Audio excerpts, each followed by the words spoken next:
Thomas and Percy are good friends, but sometimes Percy teases Thomas about being frightened, and he doesn't like that at all.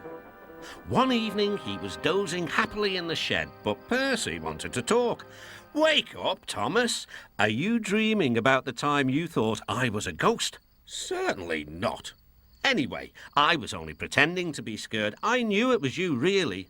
Percy went on teasing him. "I hope the guard leaves the light on for you tonight." "Why?" asked Thomas. "I quite like the dark." "Oh, really?" exclaimed Percy. "I am surprised. I'd always thought you were afraid of the dark. I wonder why." Thomas decided to say nothing and went to sleep instead. Next day, the Fat Controller arrived. "I would like you to go to the harbour tonight to collect something rather unusual." "What sort of something?" "Wait and see." Percy was moving trucks into a siding. Henry arrived with his goods train. The signalman switched the points and Percy waited on the siding until Henry had steamed by. Then there was trouble. "The points are jammed," called the signalman. "I can't switch them back. The workmen will mend them in the morning. It's too late now." Said Percy's driver. "I'm sorry, Percy, but you will have to stay here for the night." "Where are you going?" asked Percy. "Home for tea," replied the fireman.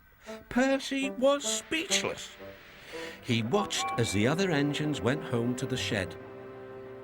Night time came and Percy began to feel very lonely. "Oh dear," he murmured, "it's very dark." Oh, what's that?" It was only an owl, but Percy didn't realise this. "I wish Thomas was here too," he sighed. Thomas was waiting for his mysterious load at the harbour. Suddenly, there it was.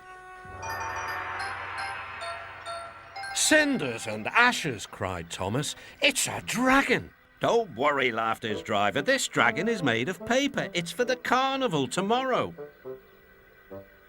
Workmen lifted the dragon onto Thomas's low loader and put lights all around it for protection. Then Thomas set off into the misty night.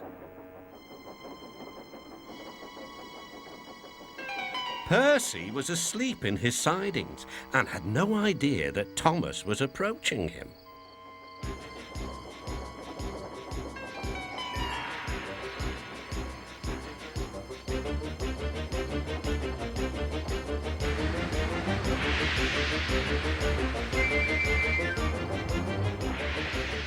"Help!" cried Percy. "I'm not going to open my eyes until my driver comes."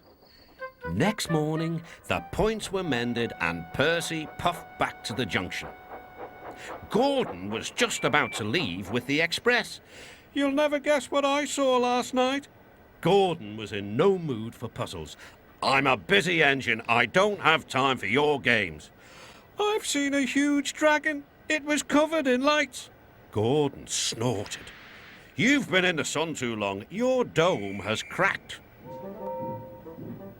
When the other engines heard the news, they laughed too. "Look out, Percy," chuckled James, "or the dragon may gobble you up." "No one believes me," puffed Percy. "Maybe I did imagine the dragon after all." But Percy soon found out that he hadn't. "Help! Save me!" cried Percy. "It's all right," whistled Thomas, and he explained about the carnival. "By the way, how was your night out?" Percy decided to tell Thomas the truth. "Well, Percy," said Thomas, "maybe we do get scared sometimes, but if we're not afraid to tell each other, then that means we're quite brave too."